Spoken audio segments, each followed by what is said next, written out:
बच्चों, आपका स्वागत है हमारे एक और नई वीडियो में। बच्चों, इस वीडियो हम स्टार्ट करने वाले हैं त्रिकोणमिति के कुछ अनुप्रयोग, जो कि आपकी कक्षा 10 का 9वां अध्याय है। बच्चों, त्रिकोणमिति के कुछ अनुप्रयोग, some applications of the trigonometry. तो देखिए बच्चों, इस चैप्टर में हम क्या क्या पढ़ने वाले हैं। बच्चों देखिए, इस चैप्टर को स्टार्ट करने से पहले हमें कुछ बातों का विशेष ध्यान होना चाहिए बच्चों। जैसे सबसे पहला टॉपिक होता है हमारी दृष्टि रेखा। सबसे पहले हमें दृष्टि रेखा के बारे में ज्ञात होना चाहिए। दूसरा हमारा टॉपिक होता है क्षैतिज रेखा। क्षैतिज रेखा दूसरा हमें इसके बारे में पता होना चाहिए बच्चों। और तीसरा जो टॉपिक हमारा वो सिंपली है उन्नयन कोण का। बच्चों, उन्नयन कोण, ये कोण भी हमें पता होना चाहिए। और चौथा हमें पता होना चाहिए अवनमन कोण। अवनमन कोण। तो बच्चों, इस चैप्टर में हमें इन चारों टॉपिक का विशेष रूप से अध्ययन होना चाहिए, तब हम इस चैप्टर को ईजिली पढ़ सकते हैं बच्चों। तो देखिए, सबसे पहले हम समझते हैं कि दृष्टि रेखा क्या होती है, क्षैतिज रेखा क्या होती है, उन्नयन कोण क्या होता है और अवनमन कोण क्या होता है। बच्चों देखिए, इसके लिए हम सिंपली क्या करते हैं, हमने सिंपली माना कि यहाँ पर कोई व्यक्ति खड़ा हुआ है। यहाँ पर कोई व्यक्ति खड़ा हुआ है और वह ऊपर पतंग को उड़ते हुए देख रहा है। सिंपली क्या बच्चों, यहाँ पर सिंपली वो एक पतंग को उड़ते हुए देख रहा है। तो देखिए बच्चों, ये व्यक्ति यहाँ पर खड़ा हुआ है। व्यक्ति से बच्चों सिंपली व्यक्ति की दृष्टि से अर्थात आंखों से पतंग तक में जो एक सीधी रेखा जाती है बच्चों, क्या सिंपली एक सीधी रेखा जा रही है। तो हम सिंपली इन दोनों को आपस में मिला देते हैं। हमने यहाँ पर क्या किया बच्चों, सिंपली दोनों को मिला दिया। ये हमने मिला दिया बच्चों। तो देख सकते हैं यहाँ से व्यक्ति की दृष्टि से वस्तु के बिंदु तक मिलने वाली रेखा को हम सिंपली क्या बोलते हैं बच्चों, दृष्टि रेखा बोलते हैं। क्या बोलते हैं, देखिए हमने क्या बोला, किसी व्यक्ति की आंखों से दृष्टि से वस्तु तक बनने वाली रेखा को हम क्या बोलते हैं, दृष्टि रेखा बोलते हैं बच्चों। ये हो गया बच्चों दृष्टि रेखा का कॉन्सेप्ट। तो हम यहाँ पर सिंपली बोल सकते हैं ये हमारी क्या हो जाएगी, दृष्टि रेखा हो जाएगी बच्चों। इसी प्रकार व्यक्ति के आंखों से क्षैतिज स्थल पर, क्या बच्चों, व्यक्ति की जो आंखें हैं उसकी बिल्कुल सीधी रेखा में, बिल्कुल सीध में क्षैतिज स्तर पर जो रेखा बनती है। देखिए बच्चों, व्यक्ति की आंख, यहाँ पर व्यक्ति की आंख से जो बिल्कुल सीधी क्षैतिज स्तर पर जो रेखा बनती है उसे हम सिंपली क्या बोलते हैं, क्षैतिज रेखा बोलते हैं बच्चों। क्या बोलते हैं, सिंपली इसे क्या बोल देंगे हम, क्षैतिज रेखा बोल देंगे बच्चों। ये हमारी सिंपली क्या हो जाएगी बच्चों, ये हमारी सिंपली क्या हो जाएगी, ये हमारी हो जाएगी क्षैतिज रेखा हो जाएगी बच्चों। व्यक्ति की आंखों से क्षैतिज स्थल पर बनने वाली रेखा को हम क्या बोल देंगे, क्षैतिज रेखा बोल देंगे बच्चों। एक बार फिर रिवीजन करते हैं कि व्यक्ति की दृष्टि से वस्तु तक बनने वाली रेखा को हम क्या बोलते हैं, दृष्टि रेखा बोलते हैं। और व्यक्ति की आंखों से क्षैतिज बिल्कुल सीध में जो रेखा बनती है उसे हम सिंपली क्या बोलते हैं, क्षैतिज रेखा बोलते हैं बच्चों। ये हमारा दूसरा टॉपिक हो गया। इसी प्रकार हमारा अगले टॉपिक है उन्नयन कोण। तो देखिए बच्चों, उन्नयन कोण किसे बोलते हैं, वह कोण जो दृष्टि रेखा और क्षैतिज रेखा के कोण के मध्य बनता है जब व्यक्ति ऊपर की ओर देख रहा होता है। तो देखिए, ये एक व्यक्ति है, व्यक्ति ऊपर उड़ती हुई पतंग को देख रहा है। तो दृष्टि रेखा और क्षैतिज रेखा के मध्य पे जो कोण बनता है, यहाँ पर जो कोण बनेगा ठीठा, उसको हम सिंपली क्या बोल सकते हैं बच्चों, उन्नयन कोण बोल सकते हैं। क्या बोल सकते हैं, उन्नयन कोण बोल सकते हैं बच्चों। दृष्टि रेखा और क्षैतिज रेखा के मध्य में बनने वाला कोण जब व्यक्ति ऊपर की ओर देख रहा हो तो वहाँ पर कौन सा कोण बनता है बच्चों, उन्नयन कोण बनता है। जैसे एक सिंपल उदाहरण से भी हम समझ सकते हैं कि जब नीचे कोई व्यक्ति खड़ा हुआ है और ऊपर वो उड़ती हुई एरोप्लेन को देखता है तो वहाँ पर बनने वाला कोण कौन सा होता है बच्चों, सिंपली उन्नयन कोण होता है। इसी मध्य में हमने माना। अब हमारा अगला टॉपिक क्या है, अवनमन कोण। तो अभी अवनमन कोण क्या होता है बच्चों, ये समझते हैं। हमने माना कि एक व्यक्ति, हमने माना कि एक व्यक्ति ऊपर छत में खड़ा हुआ है बच्चों। कहाँ खड़ा हुआ है, यहाँ छत में खड़ा है और वो नीचे किसी फुटबॉल को देख रहा है बच्चों। किसको देख रहा है, फुटबॉल को देख रहा है। तो हमने अभी पीछे पढ़ा, व्यक्ति की दृष्टि से वस्तु तक, क्या बच्चों, व्यक्ति की दृष्टि से, क्या बोला हमने, व्यक्ति की दृष्टि से वस्तु तक बनने वाली रेखा कौन सी होती है, हमारी दृष्टि रेखा होती है बच्चों। क्या होती है, दृष्टि रेखा होती है। और व्यक्ति की आंखों से, क्या बच्चों, व्यक्ति की दृष्टि से क्षैतिज स्थल पर अर्थात सीधी रेख में बनने वाली रेखा को हम क्या बोलते हैं, सिंपली क्षैतिज रेखा बोलते हैं बच्चों। तो देखिए, ये किसी फुटबॉल को देख रहा है तो यहाँ पर व्यक्ति की दृष्टि से वस्तु तक बनने वाली रेखा क्या हो जाएगी, हमारी सिंपली दृष्टि रेखा हो जाएगी।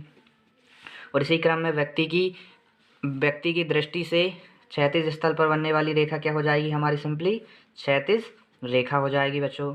तो अब समझते हैं अवनमन कोण क्या होता है। जब व्यक्ति नीचे की ओर देख रहा हो बच्चों, कब, जब अभी यहाँ पर व्यक्ति क्या था, ऊपर की ओर देख रहा था, आसमान की ओर देख रहा था। अब व्यक्ति ऊपर से नीचे की ओर देख रहा है, अर्थात वो किसी ऊंचाई पर हो और नीचे वाली किसी वस्तु को देख रहा हो, अर्थात नीचे की ओर देख रहा हो, तब वहाँ पर कौन सा कोण बनेगा, वहाँ पर बनेगा बच्चों सिंपली अवनमन कोण। क्या बनेगा बच्चों, सिंपली अवनमन कोण बनेगा। अर्थात वह कोण जो क्षैतिज रेखा और दृष्टि रेखा के मध्य बनता है। जब व्यक्ति नीचे की ओर देख रहा हो तो उसके मध्य बनने वाला कोण कौन सा कोण होता है, अवनमन कोण होता है बच्चों।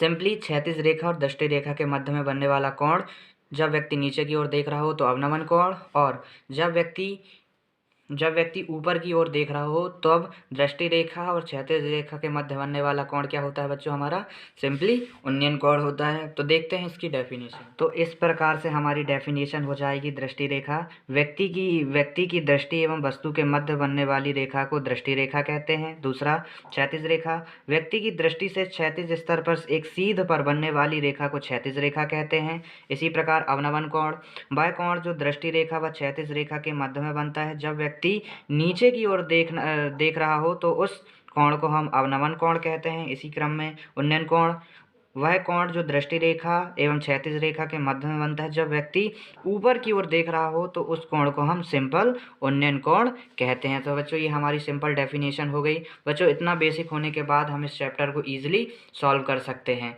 ये हमारा सिंपली डायग्राम है, डायग्राम के बाद हमारी ये सिंपल डेफिनेशंस हैं।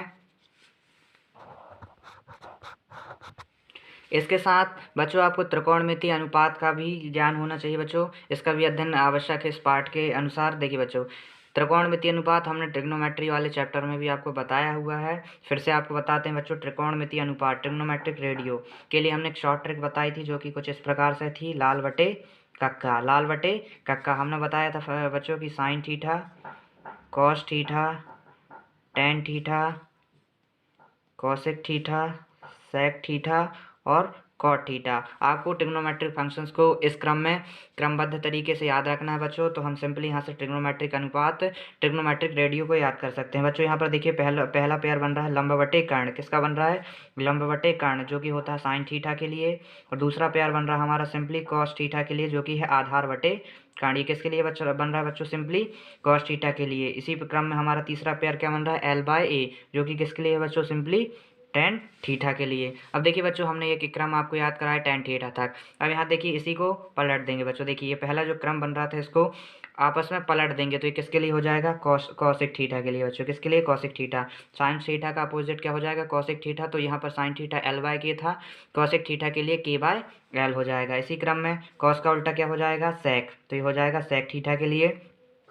टेन का अपोजिट क्या हो जाएगा, कॉट, तो ये किसके लिए हो जाएगा, कॉट थीटा। अर्थात इनको आपस में पलट देंगे तो हम यहाँ से ट्रिग्नोमेट्रिक रेडियो निकाल सकते हैं बच्चों।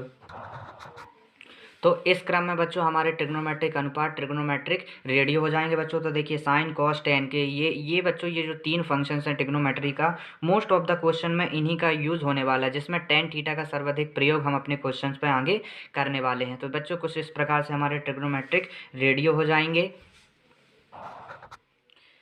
इसी दृष्टि से बच्चों आपका अगला टॉपिक होगा त्रिकोणमितीय सारणी, जो कि आपकी पिछले चैप्टर नंबर 8 में आपको दी गई है बच्चों। इसके लिए हमने शॉर्ट ट्रिक भी अपने चैनल पर अपलोड कर दिया है, उसको हम कुछ शॉर्ट में यहाँ बताने वाले हैं। तो बच्चों इस चैप्टर की दृष्टिकोण से आपको त्रिकोणमितीय सारणी पूरी तरह से याद होनी चाहिए बच्चों। अगर जिन बच्चों को भी त्रिकोणमितीय सारणी याद नहीं होती तो उसकी शॉर्ट ट्रिक हम यहाँ पर बता देते हैं।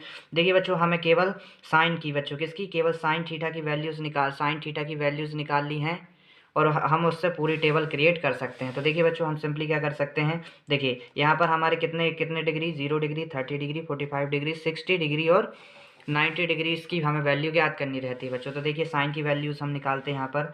इसके लिए शॉर्ट में हम इसको एक क्रम में ले लेते हैं बच्चों। 0 से हमने क्रम स्टार्ट किया, 0 1 2 3 4, हमने ये 5 क्रम यहाँ पर लगा दी बच्चों। अब सिंपली हम क्या करेंगे, इस चारों क्रम में हम 4 से सभी में डिवाइड दे देंगे। डिवाइड देने के बच्चों सबका हम रूट लगा देंगे, सब पर क्या लगा देंगे, रूट लगा देंगे बच्चों, क्या सॉरी यहाँ पर सब में हम क्या लगा देंगे, रूट लगा देंगे, कांडी लगा देंगे बच्चों। इन सभी वैल्यूज़ को हम सॉल्व करेंगे। देखिए रूट 0/4 की वैल्यू कितनी आएगी बच्चों, 0 आएगी। कितने आएगी, सिंपली 0 आएगी। और इस रूट 1/4 को सॉल्व करेंगे बच्चों तो हमारा सिंपली कितना आएगा, 1/2 आएगा। इसी क्रम में इसको भी सॉल्व करेंगे बच्चों तो ये हमारा क्या आएगा, 1/√2 आएगा। इसी क्रम में बच्चों हम 3/4 को यहाँ पर रूट 3/4 को सॉल्व करेंगे तो हमें सिंपली कितना मिलेगा, √3/2 मिलेगा बच्चों। यहाँ पर इसको सॉल्व करेंगे तो हमारा सिंपली कितना मिलेगा, 1 मिलेगा बच्चों। तो देखिए हमने सिंपली साइन की वैल्यू यहाँ से निकाल ली शॉर्ट मेथड से। आगे सॉल्व करते हैं बच्चों। तो देखिए साइन का अपोजिट क्या होता है, कॉस। तो इसको साइन की जो वैल्यू है उसे उल्टे क्रम में लिख देते हैं। 1√3/2, 1/√2, 1/2 एंड 0। तो देखिए बच्चों सिंपली कॉस की वैल्यू मिल गई। अब देखिए हमने एक सिंपल ट्रिग्नोमेट्रिक फार्मूला पढ़ा हुआ है कि टेन थीटा इक्वल होता है sine theta upon cos theta के। तो देखिए बच्चों साइन अपॉन मतलब साइन बटे कॉस कर दें तो हम टेन की वैल्यू निकाल सकते हैं। 0 में 1 से डिवाइड देंगे तो हमें कितना मिलेगा, 0 मिलेगा।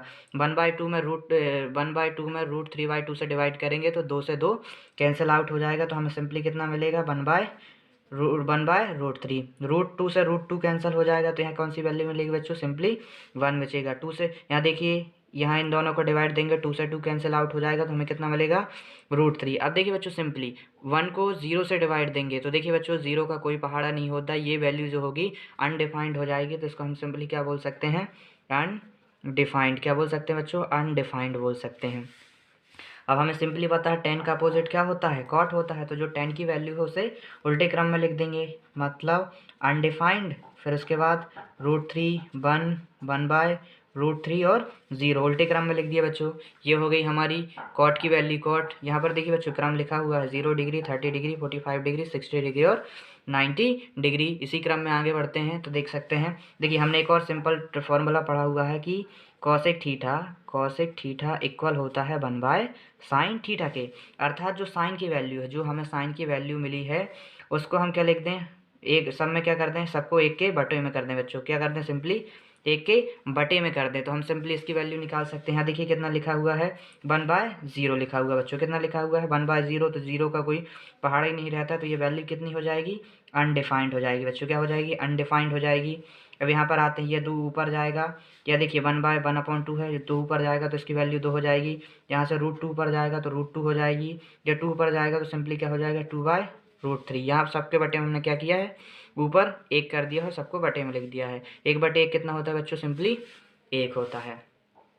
बच्चों इसकी डिटेल वीडियो हमने अपने चैनल पर पहले अपलोड कर दी है, क्योंकि ये त्रिकोणमिति सारणी हमें इस चैप्टर में यूज़ होने वाली है तो हम आपको शॉर्ट में बता रहे हैं। देखिए सेक थीटा क्या होता है, कॉसेक थीटा का अपोजिट। जो कॉसेक की वैल्यू आई है उसको उल्टे क्रम में लिख देंगे तो सेक की वैल्यू मिल जाएगी 1, 2/√3, √2, 2 और अनडिफाइंड। तो बच्चों इस प्रकार हम ट्रिग्नोमेट्रिक टेबल सिंपली क्रिएट कर सकते हैं। बच्चों ये इतने सब टॉपिक हमें सिंपली इस चैप्टर पर यूज़ होने वाले हैं, जिसकी मदद से हम ये चैप्टर इजीली सॉल्व कर सकते हैं। तो बच्चों इसी से रिलेटेड एग्जाम्पल नंबर 1 हमें कुछ इस प्रकार से दिया गया है कि क्वेश्चन बच्चों हमसे कुछ इस प्रकार बोल रहा है कि धरती पर एक मीनार ऊर्ध्वाधर खड़ी हुई है। धरती के एक बिंदु से जो मीनार के पाद बिंदु से 15 मीटर दूर है, मीनार के शिखर का उन्नयन कोण 60 डिग्री का है। तो मीनार की हमें ऊंचाई ज्ञात करनी है। तो बच्चों देखिए क्वेश्चन हमें किस प्रकार से बोल रहा है, धरती पर एक ऊर्ध्वाधर मीनार खड़ी हुई है बच्चों। तो हमने क्या बोला कि धरती पर एक मीनार खड़ी हुई है, तो हमने मान लिया कि धरती पर एक ऊर्ध्वाधर मतलब सीधी एक मीनार खड़ी हुई है। माना हमने ए भी एक मीनार है। क्या माना हमने, ए भी एक मीनार है। और क्या बोल रहा बच्चों हमसे प्रश्न, धरती के एक बिंदु से जो कि मीनार के पाद बिंदु से अर्थात निचले बिंदु से 15 मीटर दूर है। तो बच्चों देखो ये मीनार का निचला एरिया है जिसे हम पाद बिंदु बोल रहे हैं। निचले बिंदु से 15 मीटर दूर है। कितने बिंदु दूर है, एक बिंदु है जो कि कितना मीटर दूर है, 15 मीटर दूर है बच्चों। क्या कितने मीटर दूर है, 15 मीटर दूर है। अर्थात हमने इस बिंदु को नाम दिया सी, अर्थात बी सी से 15 मीटर दूर है। और मीनार के शिखर का उन्नयन कोण बच्चों, क्या उन्नयन कोण पीछे हमने डेफिनेशन में पढ़ा है, वह कोण जो नीचे से ऊपर की ओर बन रहा हो उस कोण को हम क्या बोलते हैं, सिंपली उन्नयन कोण बोलते हैं। तो ये हमारा सिंपली क्या हो जाएगा, थीटा हमारा उन्नयन कोण हो जाएगा बच्चों। कितना डिग्री का बन रहा है ये? 60 डिग्री का बन रहा है बच्चों। कितने डिग्री का बन रहा है? Simply 60 degree. तो क्वेश्चन हमसे बोल रहा है जो एक मीनार ए बी जो ऊर्ध्वाधर खड़ी हुई है मीनार के पाद बिंदु अर्थात निचले बिंदु से 20 मीटर दूर एक बिंदु है जो मीनार के शिखर से उन्नयन कोण 60 डिग्री का बन रहा है। तो हमें ये मीनार की लेंथ अर्थात ए बी हमें फाइंड आउट करनी है बच्चों। तो देखिए सिंपली इस क्वेश्चन को सॉल्व करते हैं। सॉल्व करेंगे बच्चों इसको। तो देखिए बच्चों हमें सिंपली जो जो दिया है वो हम लिख लेते हैं। सिंपली हमने लिखा दिया है बच्चों, हमें क्या दिया है? सिंपली हमें दिया है हमें मीनार के निचले बिंदु। बच्चों देखिए यहाँ पर जो जो दिया है हम वो पूरा यहाँ पर लिख देंगे जो जो हमें क्वेश्चन पर दिया गया है। हमें यहाँ पर सिंपली बच्चों के ज्ञात करना है। हमें क्या ज्ञात करना है वो लिख लेते हैं। ज्ञात करना है हमें क्या ज्ञात करना है बच्चों? सिंपली हमें मीनार की ऊंचाई ज्ञात करनी है। हमें क्या ज्ञात करना है बच्चों? मीनार की ऊंचाई। मीनार की ऊंचाई हमें सिंपली फाइंड आउट करनी है। कि हमें फाइंड आउट करनी है बच्चों। यहाँ पर सिंपली हमने कुछ माना है वो सब हम लिख लेते हैं। माना क्या? माना बच्चों हमने मान लिया ए बी क्या है? मीनार है। क्या है बच्चों? ए बी है हमारी सिंपली मीनार। ए बी को हमने मीनार मान लिया। निचले बिंदु क्या बच्चों? मीनार से 15 मीटर दूर। क्या बच्चों? मीनार से 15 मीटर दूर को क्या मान लिया हमने? BC। क्या मान लिया बच्चों? सिंपली BC मान लिया। इसी क्रम में यहाँ पर थीटा कितने डिग्री का बन रहा है? थीटा कितने डिग्री का बन रहा है बच्चों? 60 डिग्री का। तो थीटा हमारा सिंपली क्या हो गया? 60 डिग्री का हो गया बच्चों। सिंपली हमें क्या निकालना है? ए बी हमें फाइंड आउट करना है। यहाँ BC की वैल्यू दी गई है बच्चों। देखिए सिंपली BC इक्वल B से C तक की लेंथ कितनी दी गई है? सिंपली 15 मीटर दिया गया है। थीटा दिया गया है 60 डिग्री बच्चों। ये दो वैल्यू हमें दी गई हैं। हमें सिंपली ए बी ज्ञात करना है। तो बच्चों यहाँ ध्यान दीजिए, यहाँ पर ये हमारा एक समकोण त्रिभुज है। क्या बोला हमने? समकोण त्रिभुज। यहाँ पर हमने लिखा बच्चों समकोण त्रिभुज। समकोण त्रिभुज ABC से समकोण त्रिभुज सिंपली ABC से बच्चों। क्या? समकोण त्रिभुज ABC से ये ABC ये कितने डिग्री का कोण बन रहा है बच्चों? 90 डिग्री का कोण बन रहा है। तो यहाँ पर हमने लिखा समकोण त्रिभुज ABC से। इसे आगे सॉल्व करते हैं बच्चों। तो देखिए यहाँ पर ये हमारा क्या हो जाएगा? लंब हो जाएगा। ये हमारा कर्ण हो जाएगा और ये सिंपली हमारा आधार हो जाएगा। तो देखेंगे बच्चों यहाँ पर AB हमारा लंब है, BC हमारा आधार है और हमें फाइंड आउट क्या करना है? लंब ज्ञात करना। तो हमने यहाँ पर सिंपल अनुपात लिया L/A। क्या लिया हमने? Simply L/A। अब बच्चों लाल बटे कक्का यहाँ पर हम यूज़ करेंगे लाल बटे कक्का। तो देखिए L/A किसका अनुपात होता है? सिंपली tan थीटा का। तो हमने इक्वल लिख दिया tan थीटा। अब सिंपली इसकी वैल्यू रख देंगे बच्चों और अल्फ़ाबेटिकली नाम दे देंगे। देखिए लंब क्या है हमारा? यहाँ पर हम यहाँ पर लंब देखेंगे तो हमारा AB हमारा लंब है, आधार हमारा सिंपली BC है और थीटा 60 डिग्री है। तो सभी वैल्यूज़ को हम यहाँ पर पुट कर देंगे बच्चों। सिंपली यहाँ पर पुट कर देंगे। लंब हमारा क्या हो जाएगा? AB हो जाएगा, आधार हमारा क्या हो जाएगा? BC हो जाएगा और tan थीटा कितना डिग्री बच्चों? 60 डिग्री। ट्रिग्नोमेट्रिक टेबल से tan 60 डिग्री इक्वल होता है √3 के बच्चों। किसके इक्वल होता है? √3 के होता है। तो सिंपली वैल्यू रख देंगे। AB की वैल्यू हमें नहीं दी गई है। BC अर्थात आधार की वैल्यू हमें 15 मीटर दी है। tan 60 डिग्री की वैल्यू हो जाएगी √3। क्रॉस मल्टीप्लाई करेंगे बच्चों। क्या करेंगे? क्रॉस मल्टीप्लाई, त्रियक गुणा। तो हमें मिलेगा AB इक्वल होगा 15√3 के। 15√3 के। तो बच्चों हमें AB की लेंथ मिल गई अर्थात मीनार की ऊंचाई मिल गई। कितनी मिल गई? 15√3। यही बच्चों आपका सिंपल आंसर हो जाएगा।